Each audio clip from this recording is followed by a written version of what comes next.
Hey, everyone. It is Damien, aka Sleepy Reader, and I'm here after a bit of a short hiatus to do my comic book countdown. It's going to be 2 weeks put together, 12 comics from July 6th and June 29th.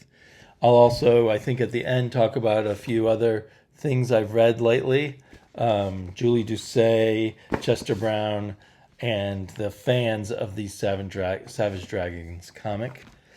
And at the beginning of the video, you probably saw a very short clip from the Blues Festival that took up a lot of my time. I was there for 3 days with my best friend from college. We went all day long each day, like 10 to 11 hours worth of attempting to find the blues. And also some other days with visitors from out of town. So I didn't read any comics for a while, and then I'm catching up now. I also had a real fun visit from Colin loading the Canon. It wasn't really a visit to me. He was visiting every possible comic book store in Portland, although he didn't hit them all. But I think some he hit twice. And he started doing videos with his haul there. Meeting him was excellent. He is just as nice as you would imagine from his videos, if not even nicer. A real nice guy. Pleasure to hang around with. Seems like there's always something to talk about with him. And let's see what else. I've been hanging out a bit with the Portland Comics crew. Travis finally left Oregon. He wasn't in Portland the whole time, but and he may or may not be jacked up on coffee or lemonade or something like that. Peppermint tea. I'm not sure what he really drinks, but here's my coffee today. I am going to actually have coffee. Whoops. Hopefully it won't be sour this time. The Nitro Brew from Starbucks over ice. You know what? I like to have a straw with that, and I forgot to bring out a straw. So I'm going to go get one. A little oat milk. I'm kind of a wimp. I don't drink my coffee black.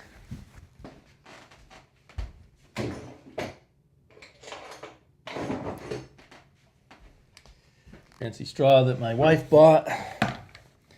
So, I've totally lost track of my thoughts here.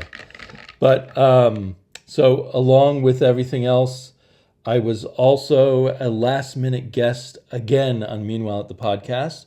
I think we had a pretty good conversation. I'll put the link down below. It's always fun to do a sort of free-form juggling of conversational ideas with George from Meanwhile at the Podcast. Not sour. Nice. So I would say of the 12 new comics that I read, I enjoyed them all. And I probably only disliked the art in, I think, one of them. And that would be my lowest ranked one, which is Absolution, by Peter Milligan, who's probably the best writer that AWA Upshot has with their movie pitch comics. The last one Milligan did with them was definitely my favorite of theirs so far. I don't think I'm going to love Absolution as much. I'm going to give it another issue or two anyway, just because it's Peter Milligan. I think it hurts to have the art.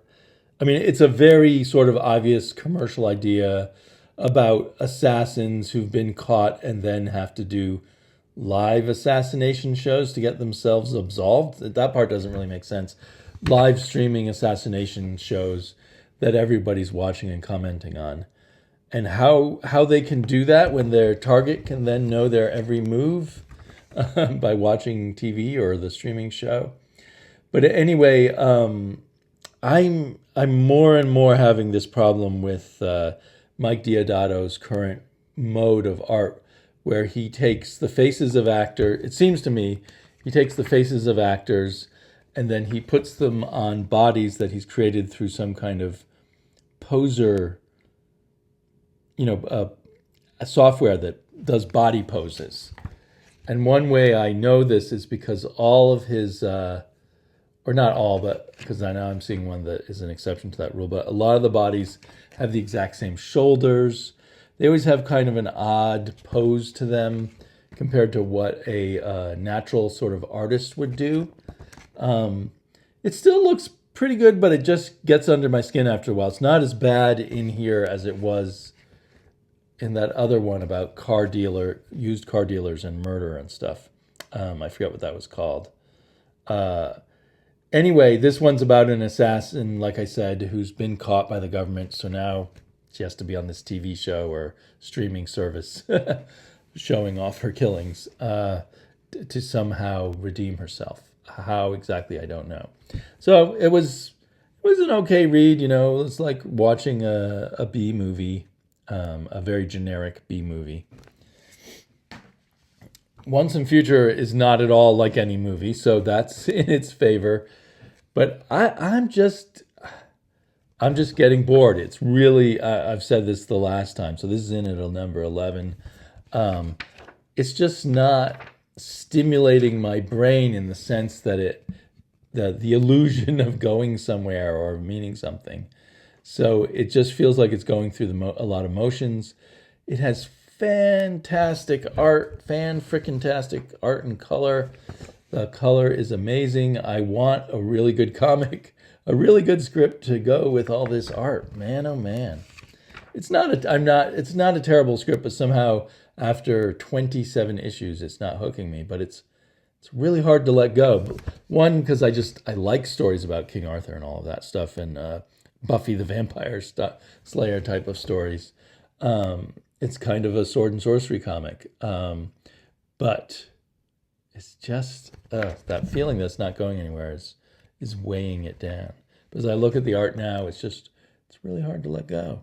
So that was in at number 11. Berserker. I've been enjoying this a lot. I put it at number 10 because this issue and actually the previous issue didn't grab me as much as all the issues before. So I'm giving it enough rope, so to speak, because it's already proved to be a fun read and an interesting set of premises. Again, a bit generic, but not too generic. And fantastic art by Ron Garney, really well colored, by good old Bill Crabtree. So it's a very handsome comic, and this issue's better than the last one. It's not quite so abstract. I think I'm getting. It's taking me a while to remember what happened in last issue actually, but I'm not. I don't think I'm missing anything. I think there's just a lot of vagueness and hints about, about our Berserker hero being something more, even more than he seems to be, even though he's more than something he seems to be from the beginning, being 880,000 years old. But now he may be a god or a piece of a god, or he may be a piece of some other being, some higher level being in a more science fictional sense, I'm guessing. Some cool visuals here, more fights. Yeah, it was okay. I'm not a big fan of that cover. Not sure what went wrong with the cover, because I think it's by Ron Garney, and he's so strong normally, but this cover's not aces with me. Here's a fun cover, Oblivion Song, Oblivion Trial, #1 from SourcePoint Press. I can't get a bead on SourcePoint Press. Like, what are they about? What do they do? Which is kind of fun to see, well, what's the next SourcePoint Press comic going to be?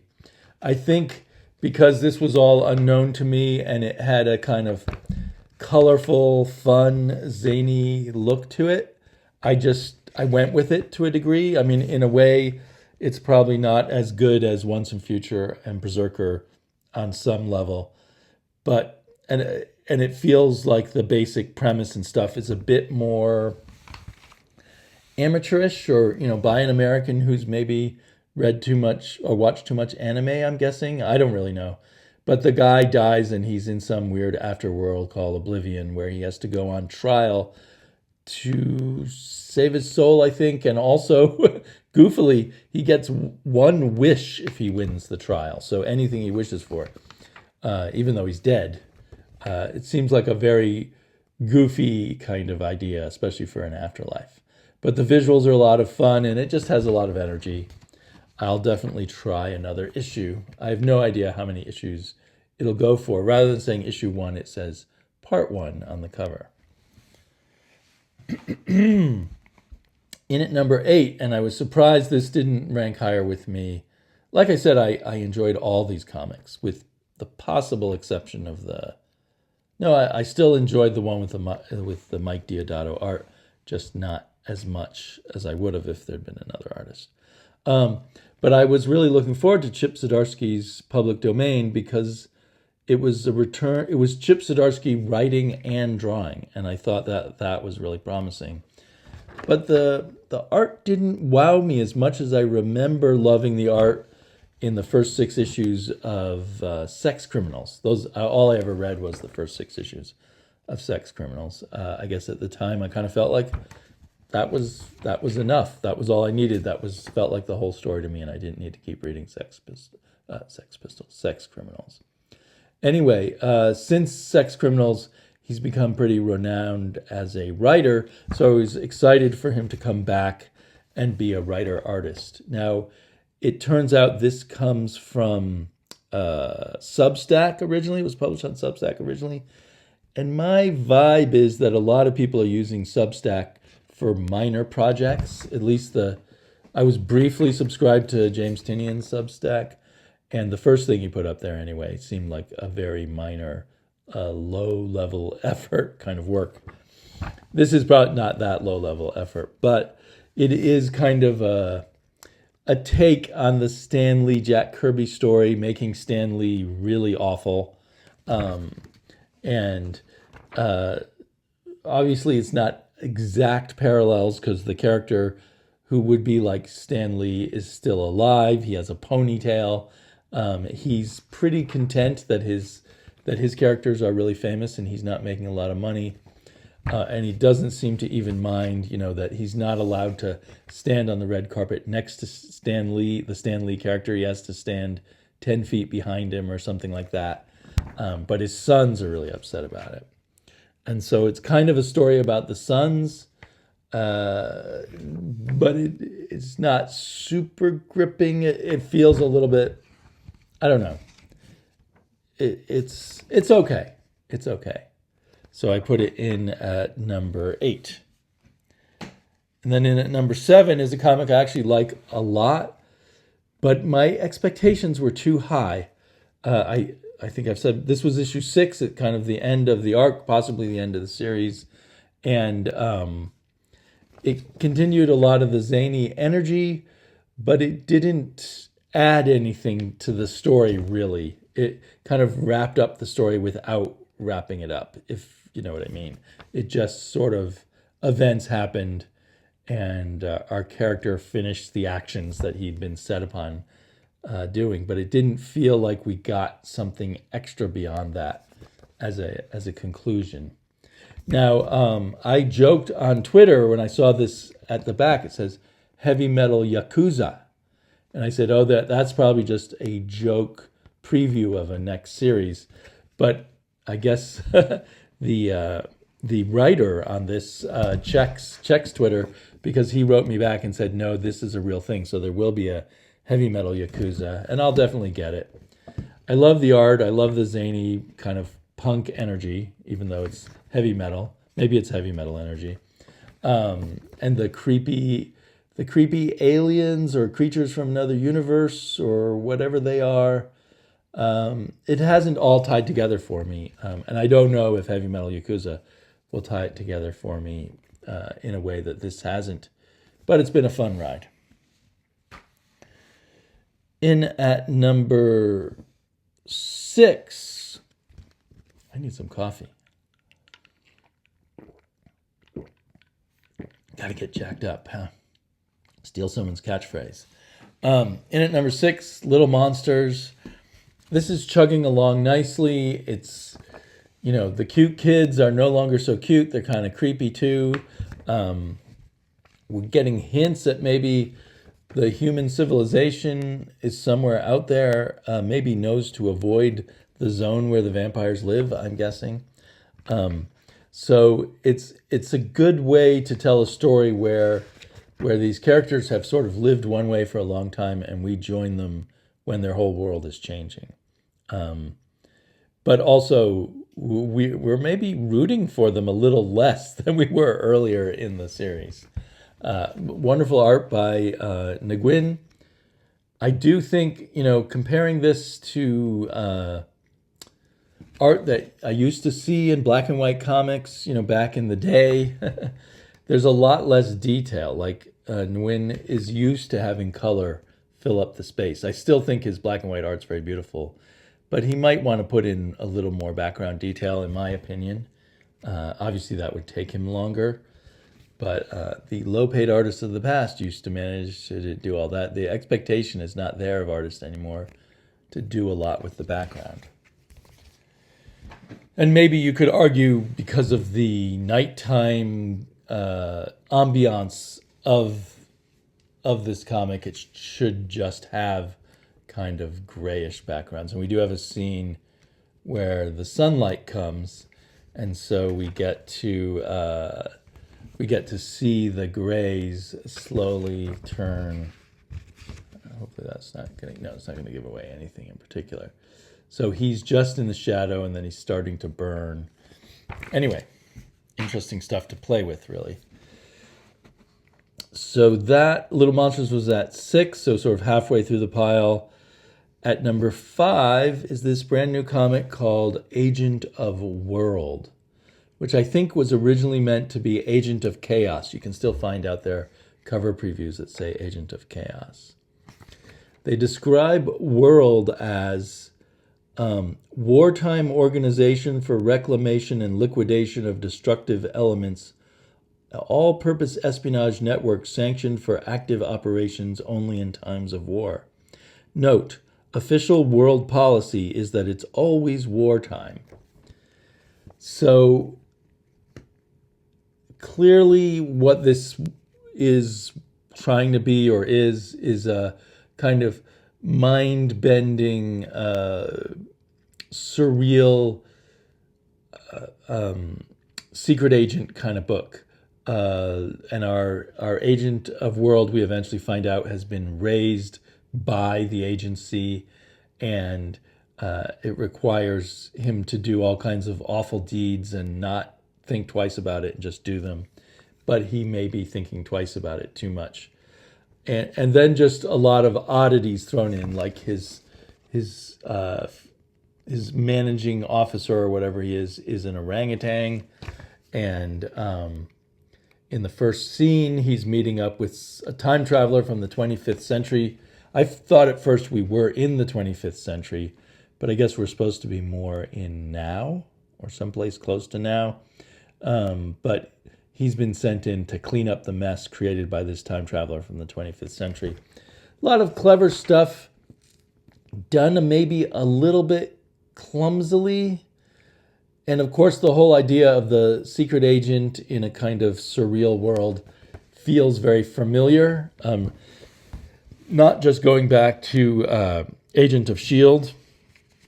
and mind management, but even in some of the James Bond movies evoke that kind of 60s surrealness. And I feel like, and the Avengers, right? The Avengers TV show and The Prisoner. So that's been there in this genre all along. This pushes it most of all by the art, which is super busy, kind of a la Jeff Darrow. And it's the chief delight of the comic is the art. The story is solid enough, but there's too much, like it could use a lot of editing on the dialogue and maybe some editing on the pacing too, I think. But the artwork is fantastic. But there's something different than some of the other artists who do this. It feels like a jumble. Like if you look at a Jeff Darrow comic, it looks like a jumble too, but then you look at it, it doesn't take long for it to unjumble in your eyes, right? The artist knows how to guide you through it a little better. This artist has definitely what's his name? An artist to follow and look for more of. Filia Bratikin, but an artist that's not fully in control of this style that he's adopted. I think so individual panels are really cool if you just kind of zoom in on them and just look around at them, but you don't easily take them in, or I didn't easily take them in as I was reading from panel to panel. And that was a bit of a disappointment because when I first bought this and I flipped through it, just quickly saw these incredible images, and some of them are truly incredible. So I'm not putting it down. I'm just saying there are other artists in this little corner of comic book art who've mastered this skill a little better. And this artist will probably get there. So anyway, it's definitely, again, another comic that is more about the art than the story. But it's certainly a solid story of its sort. You can hang the art on it very nicely. And interestingly, the colors are by someone who in several other comics I thought was one of the best colors around, Jason Wordie. And the colors look really nice, but I don't think they do a lot to help with the problem of what I'm talking about, of guiding the eye. Like if you look at, say, this panel, all of these colors are interesting to look at, but maybe the red jacket pops out, but not really, like that yellow there. The various colors pop out in just higgledy-piggledy, if you know what I mean. This better not be an important message. Oh, it's my wife telling me about the James Webb Telescope. Pretty exciting stuff. Yeah, this is a really nice comic to look at as you sort of dig deeper into it. But as a panel-to-panel read, there's just something a little confusing here. We even get a robot orgy. Although it took me quite a while to realize, okay, yeah, they really are in some kind of sexual positions there. That was awkward, robot orgy. So, ironically, actually, right after this book is the other current mind-bending secret agency book, kind of a godfather to Agent of World, perhaps. The Return of Mind Management by Matt Kindt. Guiltily, I never read the entire Mind Management. I always intended to. I read some individual issues, then I picked up the first hardback and loved it, and then I picked up some of the other hardbacks and never got around to reading them. And I don't even know if I have all the hardbacks, but I feel like I know enough. I'm pretty much enjoying this. Mind Management, the agency is trying to build itself back up, and they have several enemy agencies they're worried about. This story takes place in Zanzibar, which I hope I'm not wrong. I think it's an island off the coast of Africa, Zanzibar, but it might be on the continent of Africa. I thought it was an island.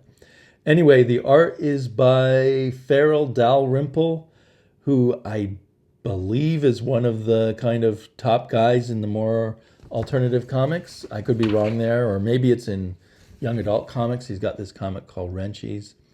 His art is fantastic, and it's really a good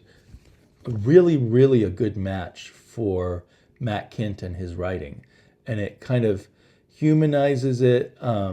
It gives us all the complexity you would want from Matt Kindt, but it also gives us sort of a rooting in a real feeling, and also a storybook feeling at the same time. I really liked it. The only thing is something about the way he did the coloring, and I'm assuming this is coloring done directly on the artboard, as they call it, is that it gives everything a bit of a fuzzy look.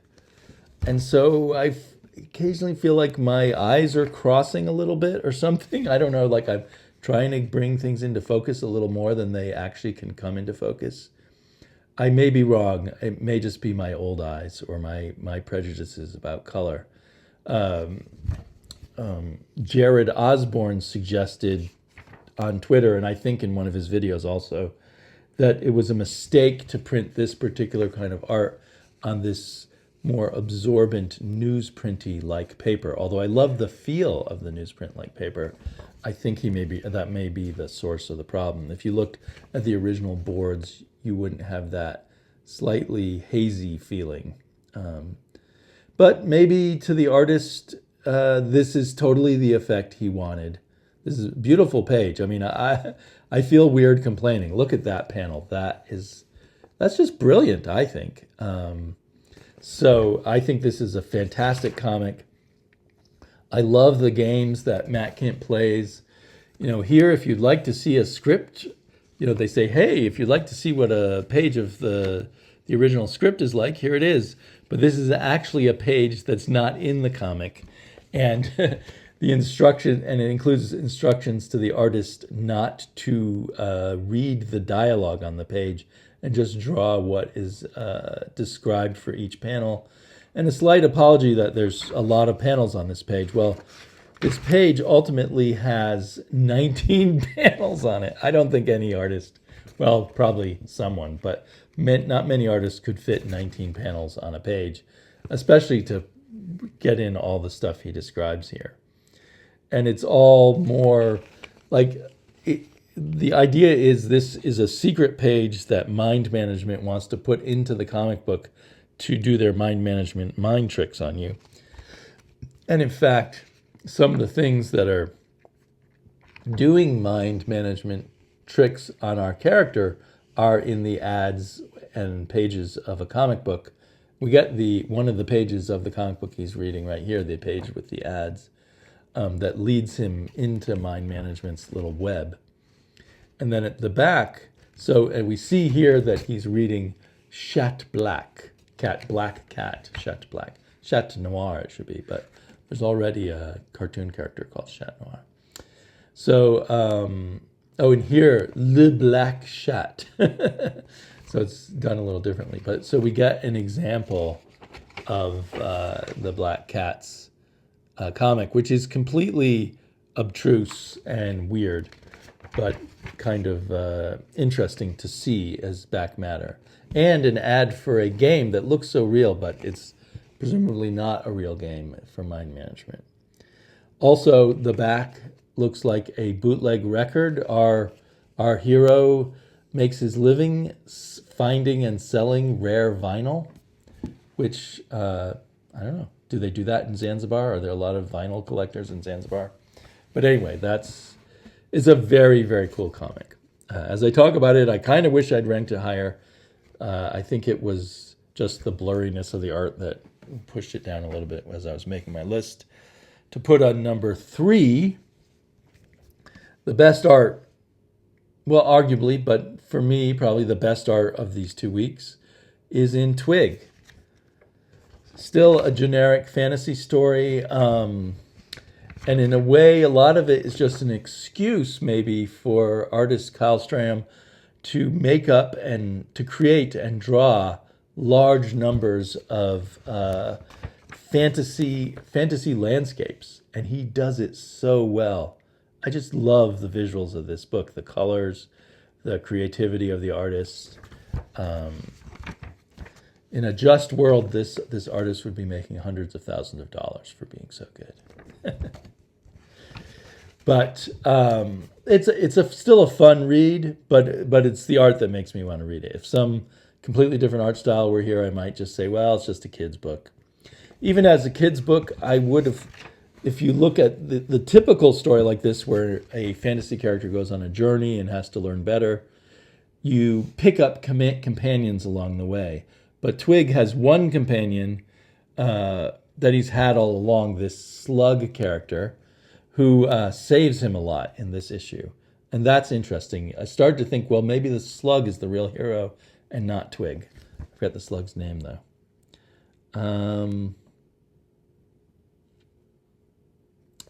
But I think the cliche of picking up, some 3 or 4 companions along the way of your fantasy adventure is a very useful one. It makes a fantasy novel more interesting by just adding in these interesting side characters and not just depending on your central character who, because he's the naive young hero, can only add so much flavor to the mix.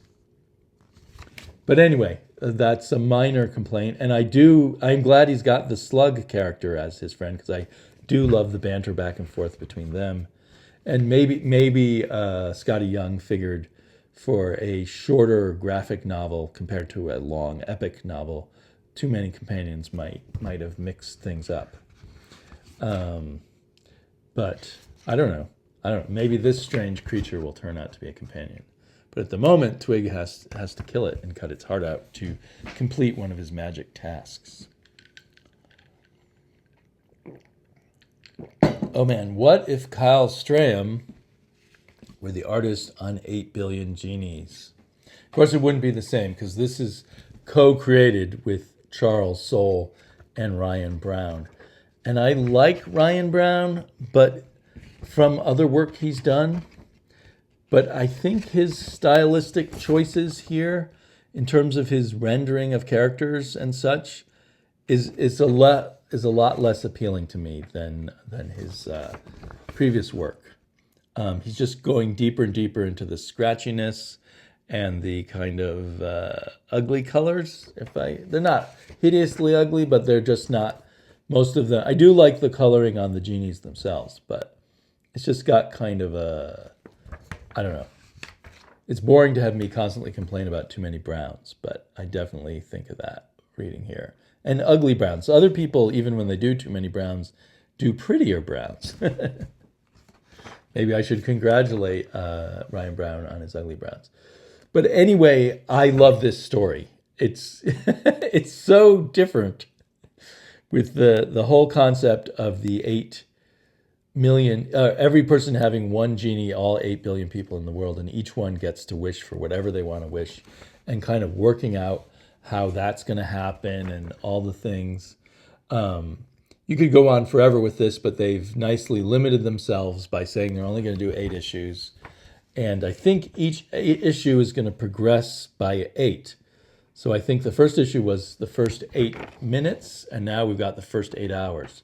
So I assume the next issue will be the first 8 days, then the first 8 months.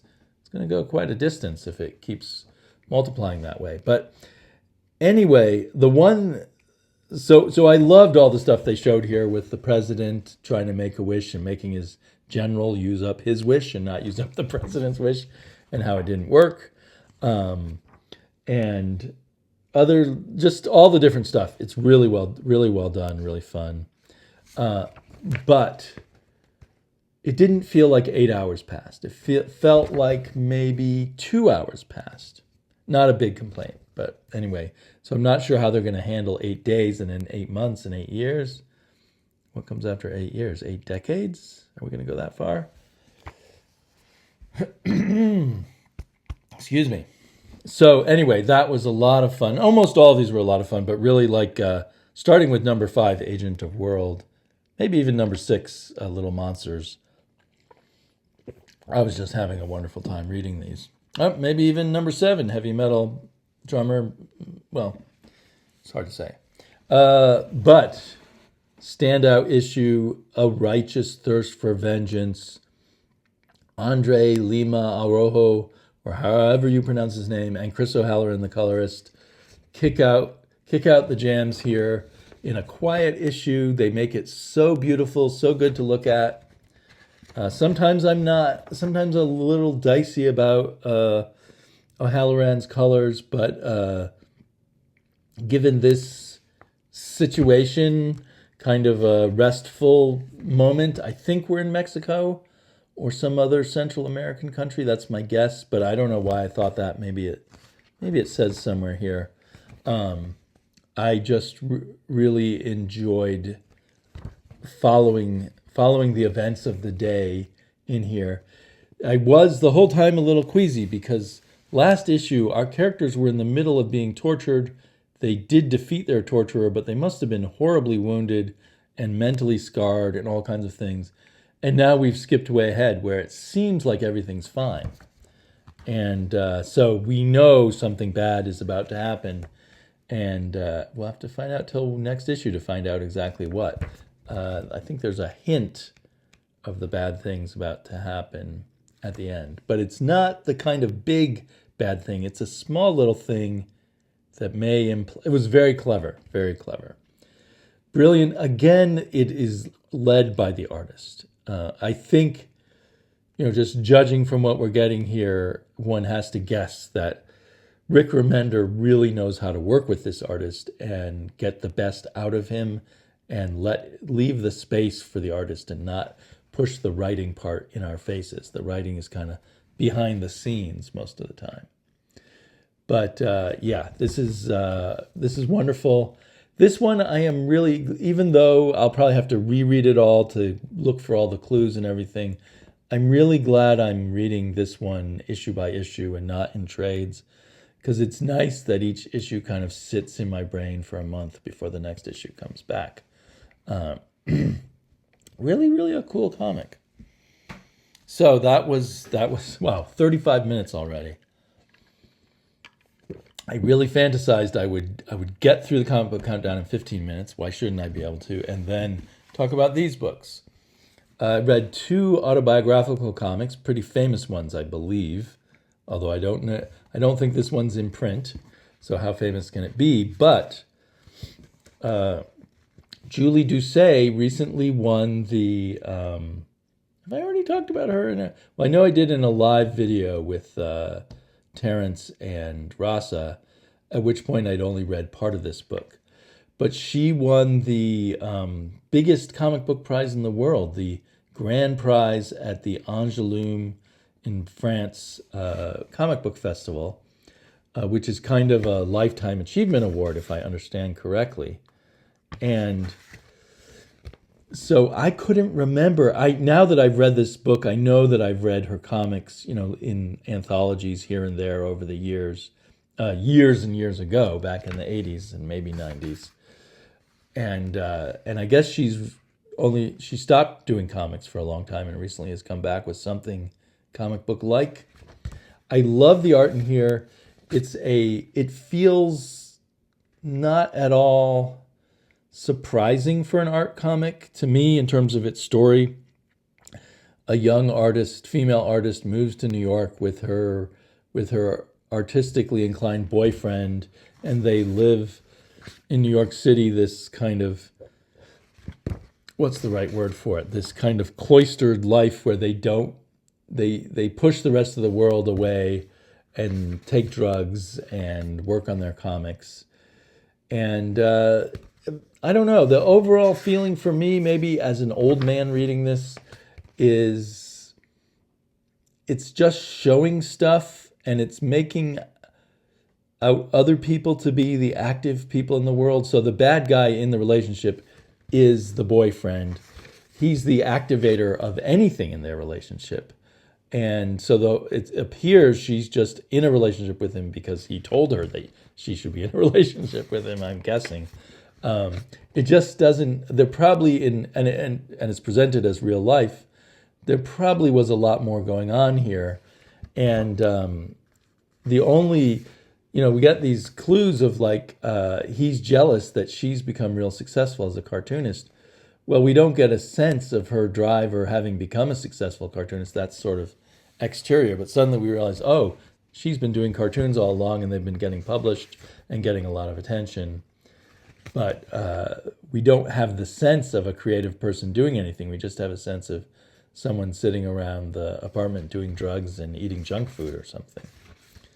So anyway, I just wished there was something more here, but I don't know if I would have felt that way if I read this when it came out in, if I think the early 80s, or maybe it's the early 90s. What are the copyright dates on here? It was first in a hardcover edition in 1994, but the contents are copyright 93 and 99. So I guess they were coming out in the early 90s. Why do I feel like I saw this stuff in the 80s? But anyway, so I because she won the biggest prize in the world and she's one of the few women to ever win it, I was just expecting something deeper and maybe I missed it. But I do love her artwork, and I would love to see more of this. And I read another, right after it, I read another fairly well-known autobiographical comic by Chester Brown. A lot of people say this is his best one. It's called I Never Liked You. And it's about his relationship with a group of girls. I guess I only figured it out afterwards reading the notes at the end. He has these kind of almost footnotes at the end about what's going on some of the pages. It may go from fourth grade up to graduating high school. But it seems like all these girls had crushes on him and he didn't know how to deal with it. And I love his pacing and his storytelling. He writes and draws something that is extremely readable. You keep turning the page. It's like reading potato chips. And there's something kind of his purposefully simplified art with the big heads and everything really works well. And his playing with panel arrangement is really great. I mean, I'm not saying anything that people don't always say about Chester Brown, but and there's something compelling about looking back at childhood. But I kept wishing, like every once in a while, we would see inside of his head. Like there's a brief era in the story where we'd see inside his head, and that then disappeared. So we stopped getting it. We were inside his head and then no longer. Then, years go by when we're not inside his head, so to speak. And I just felt the unevenness of it. Now, what he's doing is very innovative, and he's trying not to tell you too much. So I understand that. I also, but I like I'm saying, I felt it was uneven, and I as a reader that I am now, I want more. I want more from my autobiographical comics. I don't know if I've ever gotten it from autobiographical comics. I have gotten it from autobiographical novels or memoirs and such. I don't know if anyone's ever read The Beautiful Room is Empty, but that's an example of a really good memoir or autobiographical novel. So, overall, I enjoy reading a really well done, really well drawn, incredibly well paced autobiographical comic, but it feels like a minor endeavor to me. These aren't deep autobiography, especially this one. But and now thinking back, I read this back in the early 90s, I believe, and then more recently, whenever it came out, I got it from the library. I read paying for it, his book about his adult sex life, essentially, where he ends up deciding that the best sex life is just to pay prostitutes for sex. And this makes a good companion piece with Paying for It. In Paying for It, I had the same feeling of he's starting to give us stuff about his inner thoughts, and then he skips over them. It's like it gets too much and he skips over them, I guess. But it, for me, is a little unsatisfying. It's like a tease. We're not quite getting to the meat of the story enough, for me. Finally, Savage Dragon Funnies. There was I forget what it was called, but a few weeks ago, there was a single issue that reprinted a bunch of stories by fans of Savage Dragon. And this is an earlier one. I think, I could be wrong, that a good percentage of these appeared in the back pages of Savage Dragon. But the whole thing is edited by Michael Fiffe, and it's a delight. I don't know if these artists were just fan artists at the time or already had a bit of a professional life, but a lot of the names here are familiar, but they're still people kind of out on the fringes of mainstream comics or not in mainstream comics. Tom Scioli, Benjamin Mara, Ulysses Farinas. I really liked his one.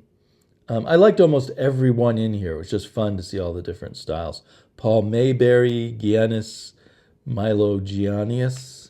I've seen both of those somewhere. Joe Keatage is in here. Dean Haspiel. There was someone else that's pretty big now that, where'd he go? One of the kayfabe guys is in here. I can't find him. Why have I lost it? But anyway, who's the second most famous kayfabe guy? Jim Rugg. Jim Rugg is in here. Not a standout, actually. But I didn't thoroughly read every single one of these, but I definitely looked at them all and I read most of them. And it was just kind of fun to see these fans, or seemingly fans of Savage Dragon, just play with little bits of it that tickled their fancy. Some of these might have just been up-and-coming artists who saw a chance to get something published somewhere by doing a Savage Dragon short and having it published maybe in the back of Savage Dragon. I'm not sure. But anyway, whatever the case, this is a really cool little collection. I bought it on mycomicshop.com. I can't remember how much I paid, but it wasn't too much. But I don't know if it's still in print. The cover price is $19. What year did this come out? This came out in 2011. So, yeah. So cool stuff. If you're kind of a fan of slightly alternative comic book art, I think it's a great little volume to have. Okay, wow. I really made this a long video yet again.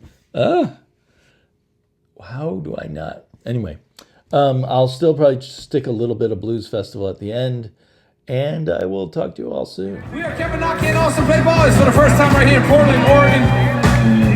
And we love to be here. Have a good time, les le bon temps roulé, chef. Some call it joli passé.